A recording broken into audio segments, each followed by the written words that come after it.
right. Welcome everyone to another episode of Motivation and That. I am Natalie. I am your host. And today I am joined by one of my mentors that I've had since I was a first year grad student at University of Pittsburgh in healthcare administration.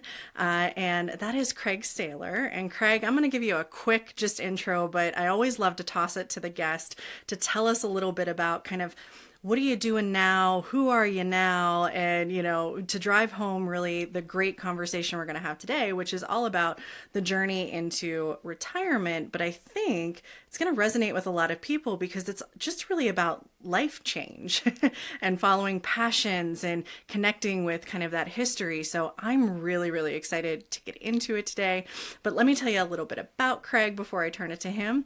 And Craig is like so many of us in the healthcare industry, started off kind of on that clinical side, respiratory therapy, and being involved in rural health right here in southwestern Pennsylvania. So we have a huge rural health network across Pennsylvania, but in southwest PA, which is where my roots are, Craig, where yours are, at Somerset Hospital.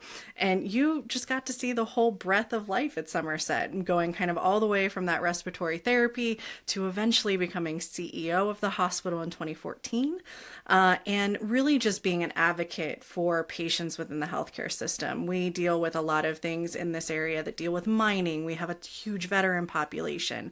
So we see the whole kind of breadth of things, and working not only in those obviously administrative roles, but then continuing that advocacy since you've retired from Somerset, doing things with by serving on boards, including of Senior Choice and For Medica, being a healthcare consultant, and then getting to tap into some of your passions too. So out in the Johnstown area, being involved by being a part owner of the Johnstown Tomahawks, the hockey team that's there, serving on the board of trustees for Johnstown Symphony Orchestra and the Rotary Club of Johnstown. So you have just been one of those people that's, I love the jack of all trades that so many of us are in the industry, and you are one of those. So tell us just a little bit more about you, what you want to make sure people know about you, and then we'll talk about how we met and how we even got into this discussion we're going to have today. Sure. I think I'll start with how we met, and then I'll put uh, I'll put a plug in for the ACHE and mentorship programs in general. So I thought, throughout my career, one of the most meaningful organizations that I joined was the ACHE, to the point where I wanted to become a fellow, and so I achieved that status. But then this young graduate student reached out to me about being a mentor, and I had never done that before. So I said yes. And so we met in Chicago, and you asked me a lot of questions. And I think what we all fail to realize is, regardless where you're at in your career, you uh, you gain more by being a mentor, um, just by the time and the questions. And I recall that day. I don't even remember exactly what day or what year it was, but the questions you asked me just made me think, what I'm doing here in healthcare really matters. And I think that was just something that really motivated me to continue on my path that I had been engaged in for 20 plus years. So that was how we met. I think you alluded to my career starting as a respiratory therapist. I started in Washington, D.C., came back to my home county of Somerset County, worked there part-time as a respiratory therapist until I could get a full-time job. And then just as opportunities arose, became the director of the department, and then moved into multi-department leadership, and then the administrative type roles. And then finally, my last position was chief executive officer. So it really covered the gamut of opportunities in healthcare, and I wouldn't give up any of them. But I just want to go back to the original point too. All of us in healthcare, regardless of our position, have a little bit of insecurity and also think what we're doing is not important.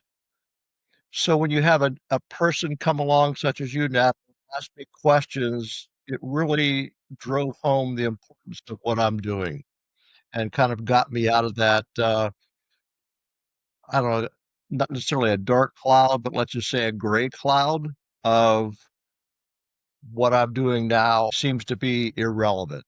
And you put relevancy back into that. So I would encourage anyone watching this to, if they have an opportunity to mentor anyone, you as the mentor will gain so much more than probably the person you're mentoring. Well, that's awesome. I didn't know the background on all of that. It was 2011, so I do remember the year. And that was back before everyone had an app for a conference. So you would get a Right. printout if people were like, yeah, you can connect me with others. And so it was like 40 pages of people that registered for the conference with their email and their phone number and where they worked. And being from Pittsburgh, was like, I'm staying here. I'm not going anywhere. I'd spent a few years in Maryland, and I was like, all right, so I'm going to connect with people in the general area. We'll go out towards like Altoona, and then north to Erie and around. And I think there were probably about 10 people, you being one of them. And I just basically cold emailed. I didn't even cold call because I was the millennial that didn't like to pick up the phone. So shot an email and was like, will you be there? I'd love to chat with you about rural healthcare. And knowing that that was a huge impact just overall. My grandparents lived in New Enterprise, which is a village with no stoplight in Bedford County. And so, really kind of in touch with that rural need. He was the family doctor in town, and they treated patients by trading vegetables at times because if they didn't have Yes, money, it yes. was how else could you pay for the needs that you had?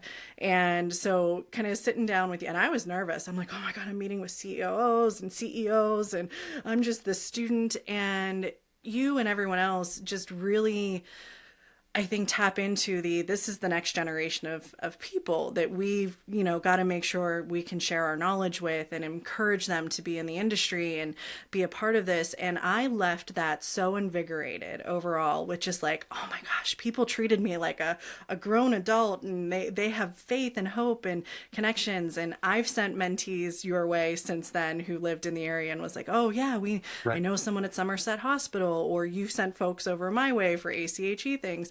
And it's just that beauty, I think, as careers develop and shift and change, that the mentorship that I think a lot of students think of is, I'm a student, I'm going to find someone that's an executive, they'll help me get my first job, and then I don't know what we'll do for each other at that point. But it doesn't end. There's so much that just kind of shifts and changes, especially in this industry, that you are always learning from each other, no matter kind of where you are in your career. So I love that. And I think it's just wonderful and interesting timing that I'm shifting out now of, 14 years in healthcare since then, and the last 7 in federal. So now I'm kind of stepping out of the federal industry, coming back to my roots, and wanting to get back involved with, local healthcare industry. You've, retired from Somerset Hospital, but as you put it, and I'm going to mention it now versus just a takeaway because I think it sets the stage for everything. It's not retiring from, it's just a place. Like, it's, yeah, I'm closing a chapter of where I get my paycheck from. But there's so much more that kind of comes after that. And that was the question that stemmed this conversation that I got on LinkedIn.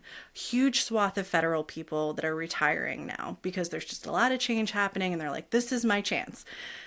But it's coming with this like grief of leaving the place that they've always known. And how do I move on with grace? Or how do I stay invested in what my passion and my purpose was as I put a new title on who I am? So I just want to kind of reflect on what that journey was like for you. So you became CEO, and now you're to the point, a few years later, you're considering this retirement aspect. But what went through your mind as you looked at what your options were and what your next steps were going to be? So I think I'll deal with the retirement piece first. And I won't necessarily say the year. But I had a conversation with my father-in-law who has passed, and I distinctly remember where it occurred. And he said to me, he went over all my financial status, and he said, "When are you going to leave your current job?" Um, he didn't use the term retirement. So I said, I'm not sure. I've had some plans, and he said, "Well, I retired."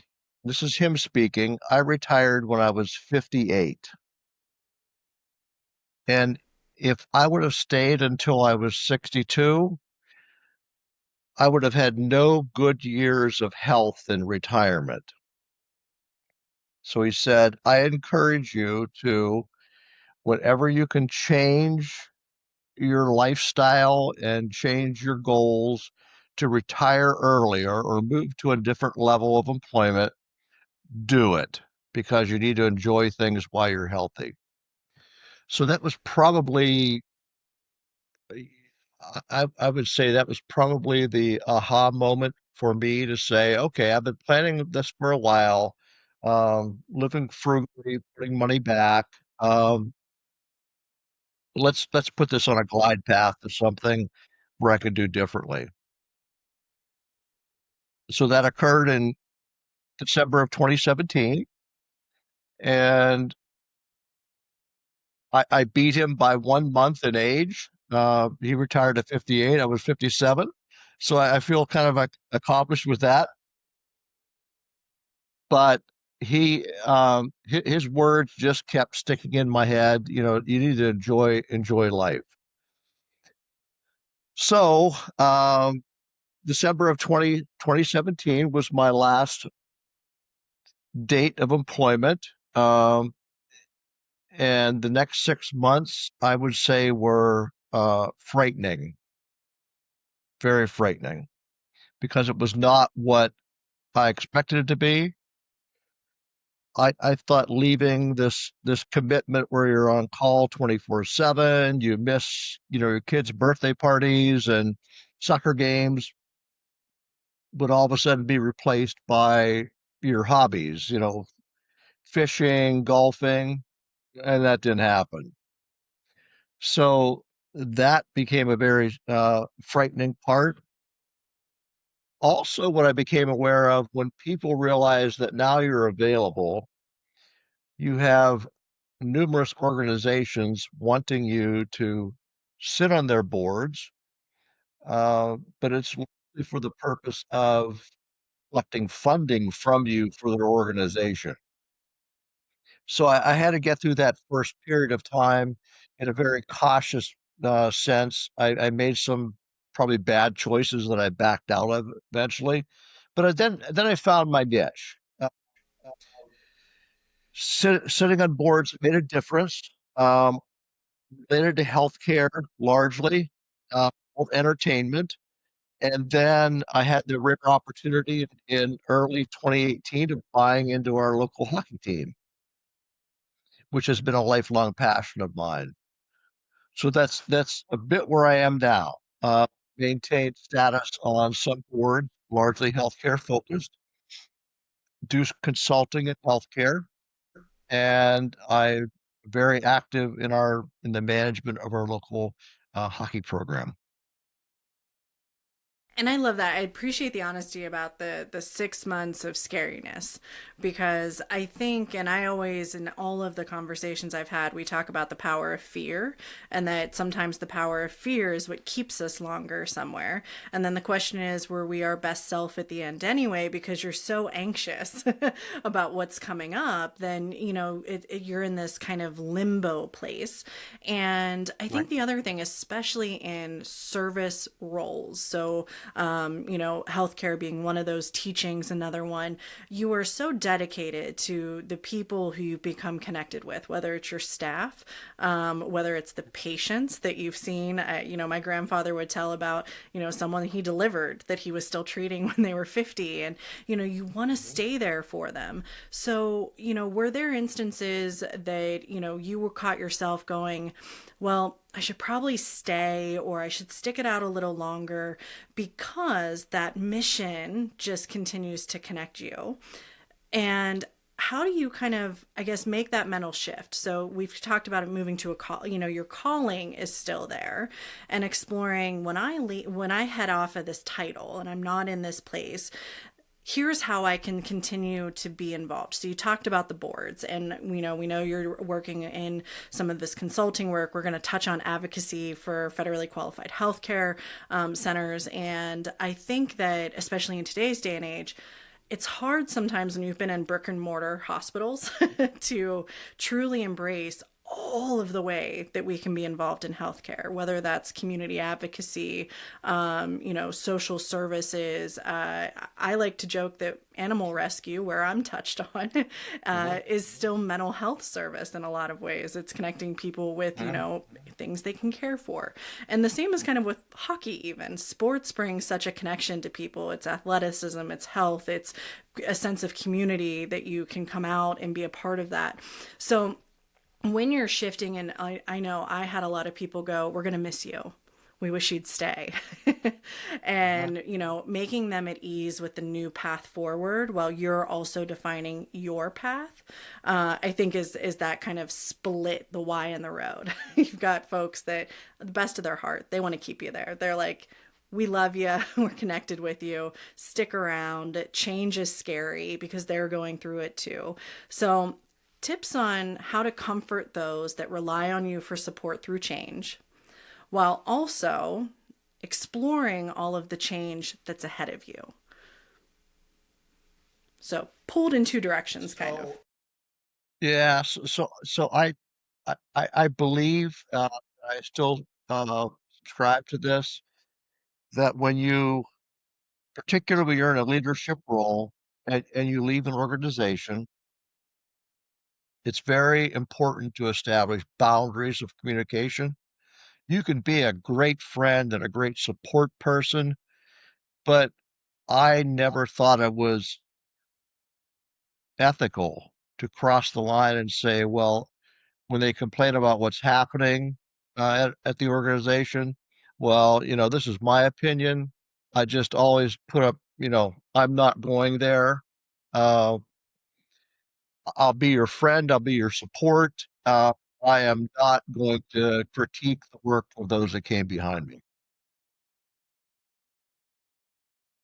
And how do you, shifting in, were you a part of selecting kind of who would be the leader that replaced you? I know sometimes they're, the outgoing's highly involved. Sometimes they're not, of their own fruition and choice. But, how, the board and being a part of that selection, I think one of the things that makes me feel more comfortable is coaching and saying, well, here's what I've made sure the leadership knows is important or valued by the staff as I leave, and some of the qualities I hope they'll continue to carry on.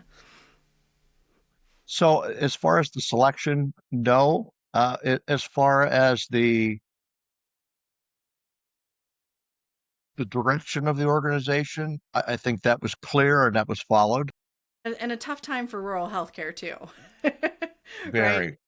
Not only, and if anyone's not in healthcare, there's a huge kind of cliff we're approaching with clinicians, especially nurses, where there's going to be a drop off. We've got a lot of nurses at retirement age. Nursing is hard. Therapy is hard. And we've got an aging population seeking care too. So it's kind of this drop off. We see people leaving rural communities. So who's going to staff the hospitals? So not only is it a change in just person sitting in a seat, but combined with potentially change in direction of how we deliver care in a rural setting, and being still involved highly in that. We talked about your title for this being kind of rural health advocate. What are some of those shifts that you're seeing? Because I think of opportunities for especially our federal folks that are retiring that live in some of these very rural areas to, of focus areas. How are we going to deliver that care? What are going to be the important things to keep in mind as we move forward? So from a community basis, there are in every community, I suppose, are organizations that are focused on the betterment of healthcare in the community.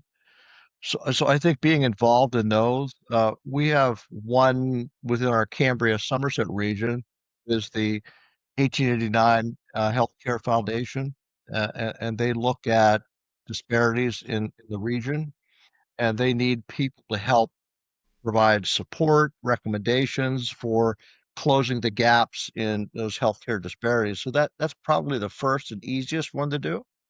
But I would rule changing a career direction into something that's void. Uh, we know there are so many openings in healthcare right now, from a technical perspective to direct patient care perspective, that I think really the sky's the limit if you want to get back into that realm of healthcare.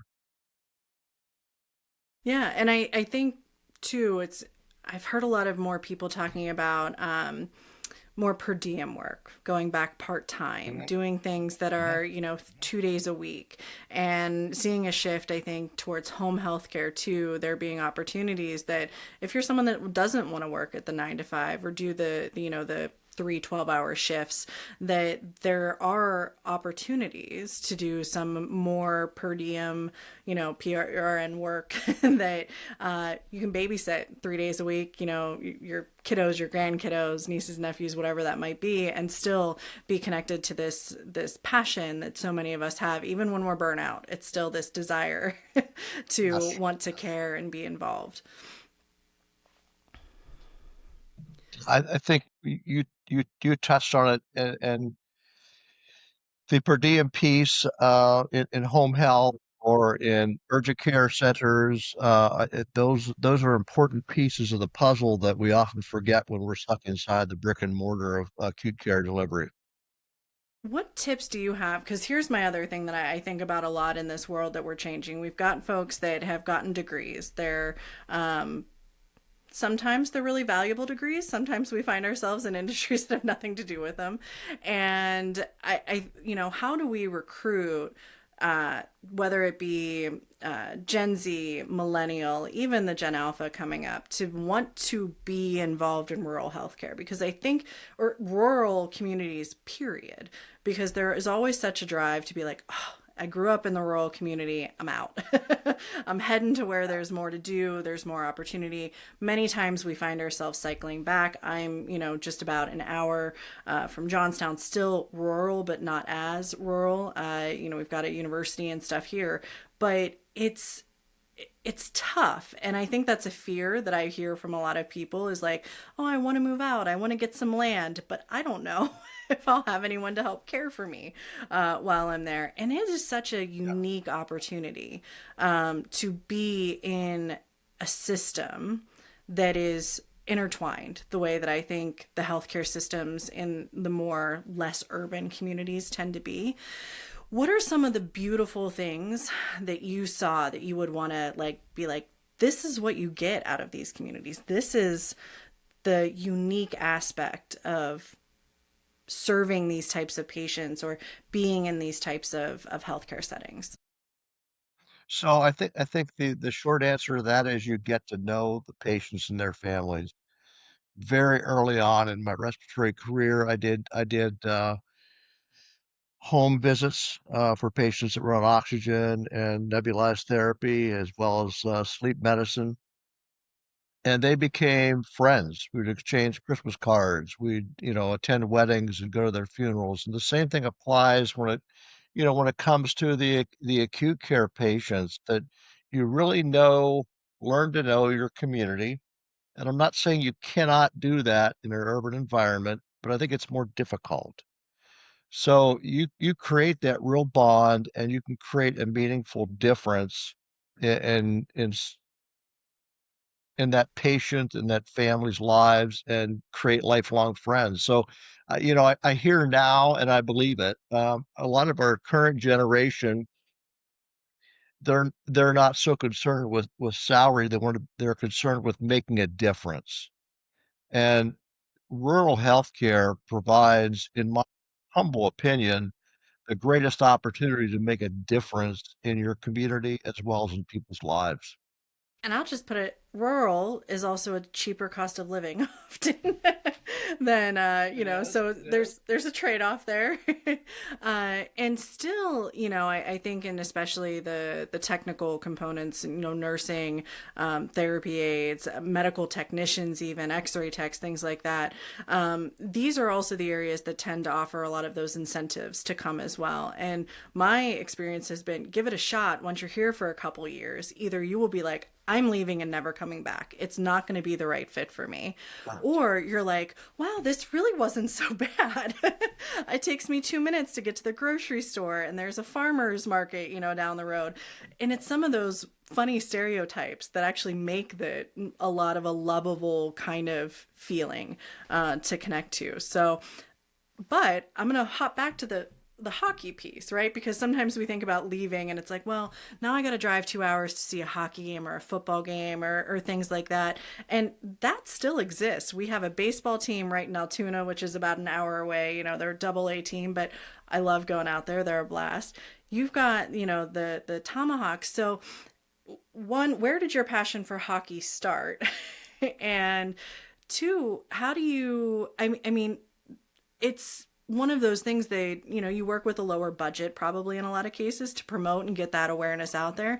But those are the fun things that people often overlook when they're thinking of some of these communities. So how do you spread the word about it? Before I answer that question, I just want to go back to what we were just previously discussing. And I served as president of the Somerset County Chamber of Commerce. And our director, who we became very good friends, and we spoke to a lot of high school classes. And our message was, we would really love for you to move away a little bit and then come back. Because until you get that experience, which I did in Washington, D.C., I didn't really truly appreciate the experience of the rural environment. Again, it's not for everyone. Some people go and stay, and they should, because you shouldn't come back to an environment that is not pleasing to you and to your goals. But your next question, then, the Tomahawks, and I believe you asked how I got involved. So I've always been a hockey fan. I joke that my father took me to hockey games when I was still in diapers, and that's probably true. He's not alive now to make sure I can answer that honestly, but I've always been a hockey fan. Johnstown has always had a hockey team as long as I can remember, and they went through professional hockey in different leagues. And then the Tomahawks, after the Johnstown Chiefs moved, the Tomahawks were moved here from Alaska as part of the North American Hockey League. And that's when I really became involved. One of my friends that had made the Chiefs um, gave me an instant connection to the product. And I was reluctant to go to a junior hockey game and quickly fell in love with it because of the level of talent. So, fast forward, that was 2012. Fast forward to 2018 and the opportunity for ownership, and I quickly jumped on that opportunity. Yeah, but our mark we have across the country, our teams in the league extend from Alaska to New Jersey, Maine to Amarillo, Texas. So it covers the the lower 48 plus Alaska, and so we're very proud in the sense that we're usually number 4 or 5 in average attendance. So we're proud of the product that we put on the ice. We have retired NHL players' sons playing for us. We've had Danny Briere's son, as well as a few other Penguins. I won't name them now, but their sons playing for us. So it's been a very, very rewarding experience. Um, Costas has embraced the tomahawks and jump hockey. And he's been here on a couple occasions just to promote the product. So you get to meet people of all different levels of recognition. But Bob Costas was probably the one that I would treasure the most. Well, and I think it's we often spend we're coming up on football season, so everyone is they're the big teams, Pittsburgh Steelers, but there are so many wonderfully talented people that find their passion and don't go to that level. So whether it's a minor league baseball team, a junior team in hockey, I just heard I think in Pittsburgh they're getting at the high school level a girls football team like tackle football. We've got a couple of those industries around. Right here in Indiana, we have a flag football females division, which I'm like pumped next year to reach out and potentially get involved in. And it's one of those, especially, I mean, having put so much time into this industry, my body is not what it used to be. I've had broken bones, nothing's, I don't run the way I used to or anything, but sometimes it's a great chance, especially through intramural divisions, anything like that, to again connect back with that community and those passions that, are underlying certain things and they give back to the community. So the money that goes into that, the flag football playoffs that were here, is local food trucks, local vendors, local sponsorship. Johnstown coming out and being a part of that. For folks that don't know, I mean, Johnstown's got an incredible history from the industry to the flood that happened there to just so much reinvention of that area. And it's a story that, a lot of kind of these communities see stemming up and happening. And to give good experiences to those folks that come to be a part of the hockey team and to it's not just like, oh god, I got transferred to this team and I got to be in this town, but no, I got to play there with those people and that group. I think is just really important. And those, as we go back to like when you said those first 6 months, you don't have to be retired or unemployed or whatever it is to get involved in some of that stuff. So if you have time and space, see what's out there that you love. If you're a former athlete, look it up on the I, Facebook groups, look it up online. And there's probably a lot of things that maybe we don't even realize are kind of right in our backyard that can help us with some of those transitions or filling up some of that empty time that really lets us get in our own head about, did I make the right decision? yes, Did I do the right thing? correct. Craig, let me ask, how did your family transition kind of as things shifted for you? I know you've got kids in rural areas, for sure, not in Pennsylvania, but out in the West. But what was their support like? Or, were they like, oh my God, dad's around. What do we do? Where are we going to go? What are we going to do? They were all very, very supportive. I had a freshman at Pitt in Oakland, and he fully embraced it. I think he probably more than anyone saw, um, the time I was called away to things and couldn't do things because of responsibilities. My son, who's married and has two children, at that time only had one, um, lives nearby, fully supportive. And my daughter, who lives in Montana, is married, now has a daughter. She was also very supportive, and including my wife. Everyone, my support network was, I couldn't recruit a better one. And I think that's a beautiful and keeping the open lines of communication during the process, right? Too. So, I also, we're a unit when you're in any type of kind of your friends, your family, and making those decisions and saying, okay, now's the right time. And, making sure they also kind of are supportive of that. And yeah, it is the right time. We're here for you. We're going to be a part of that. But I think also there's a moment not only with the kind of the fear looking forward, but you mentioned early meeting getting called away, missing soccer games, missing birthdays. Is there ever a time where you look back and you're battling a little of that regret? Like, did I overcommit to the job, or it was worth it because I was able to make this transition when I did? Because talking to new moms that are working moms right now, I've heard a lot of it from them. New dads, people that want to travel, and they're like, to your point of your father-in-law, I don't want to wait till I'm 65 because I'm not going to be able to hike Machu Picchu then. Like I want to be able to go now when I can do it. But how do you kind of do that reflection, not have regret or not have guilt, and appreciate kind of what it taught you? Yeah, it's very easy to look back and micromanage what you went through and the decisions you made. To me, it's probably more important to think, enjoy the moment. Are there things currently in your career that you could alter, that you can gain some of that? That was probably one of the failures that I made, try to be all things to all people. Uh, and you end up being essentially not effective at anything. So, enjoy the moment. Try to alter what you're doing, and prioritize family, and your the things that find you joy. I don't know that there's a right age or a wrong age.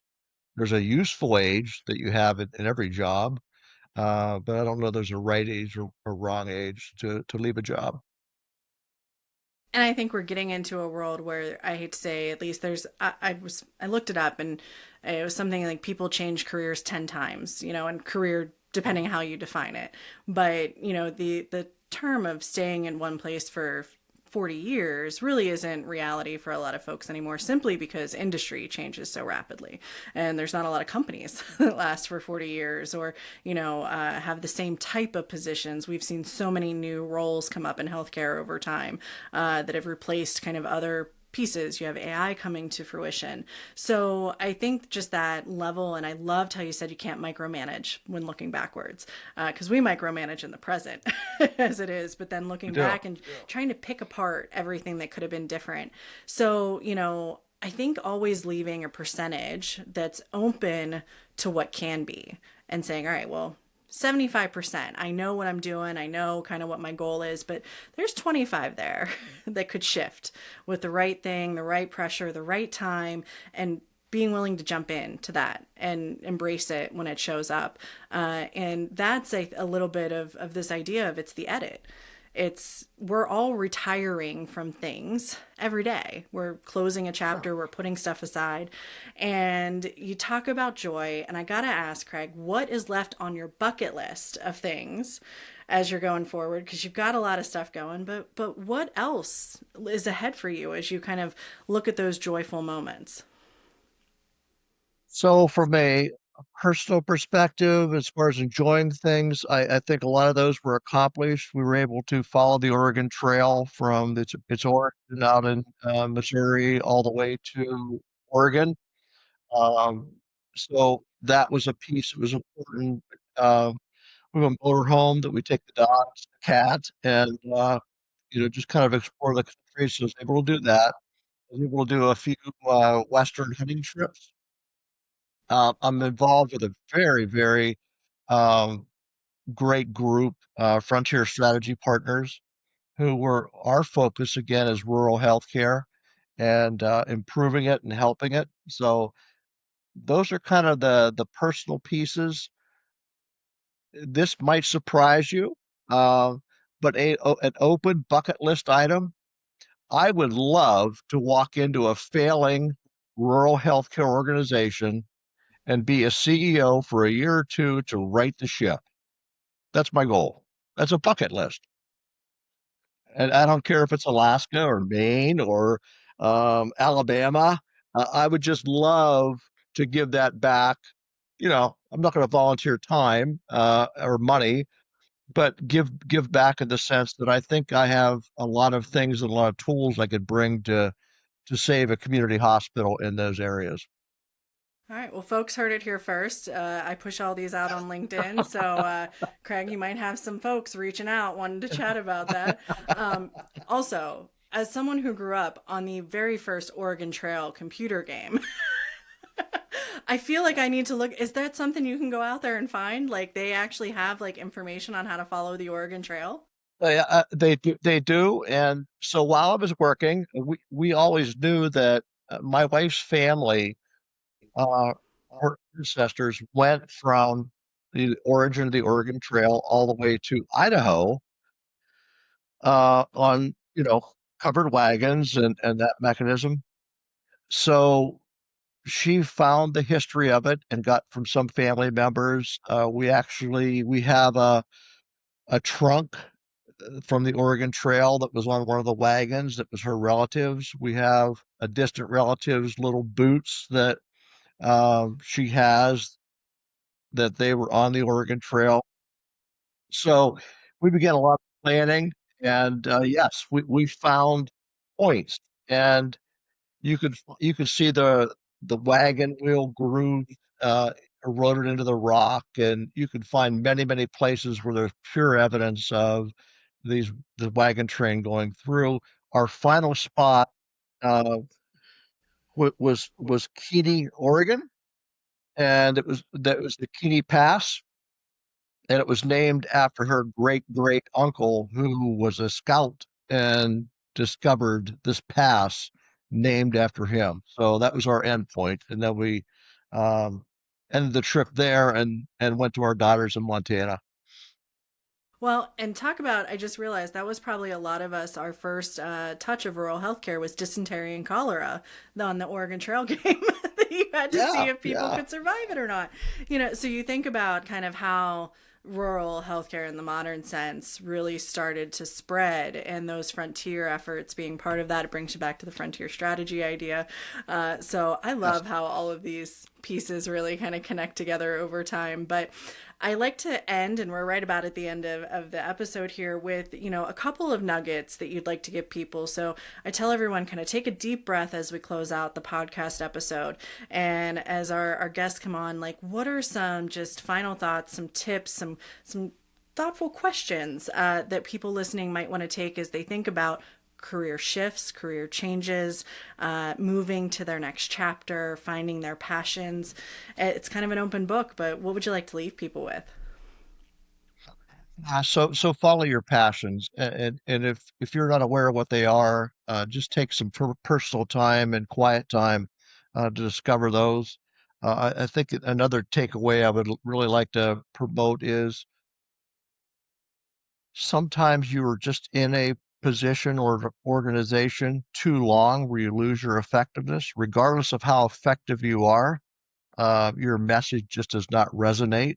And so I would say before that happens, plan your exit. And there's another organization or another calling that's waiting for you with open arms. You just have to discover it.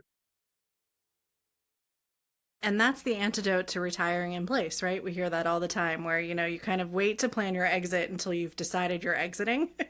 And so then there's Yes. this kind of shift of, all right, well, now I got to do the, so you don't put all those strategic pieces in place. So I love that. And that goes for anyone, any of us that are kind of laying the groundwork for, I might want to be moving on to something new, getting a little bit of future thought, a little bit of strategic thought, not only for us, but for success that we leave behind us, and allowing us the space to create, I think, these beautiful, various, diverse careers that we're all fully capable of, because nothing stays stagnant. Nothing stays in a straight line. The graphic on the podcast is, the messy kind of middle stuff. But we can all untangle it and kind of make it be what we want it to be for us. So Craig, thank you so much for joining today. I am so Thank you. glad that cold email 14 years ago landed and, had an impact on us both. And so the challenge out there, if someone cold emails you and they're a student, answer it. If you're a student or you're an early careerist, don't be afraid of who to reach out to. And always realize that your career, your life, there's so much to it and it's so layered, and to embrace that and really make it everything that it can be. So thank you, Craig. And I just really Thank appreciate the time you took today. thank you for your friendship.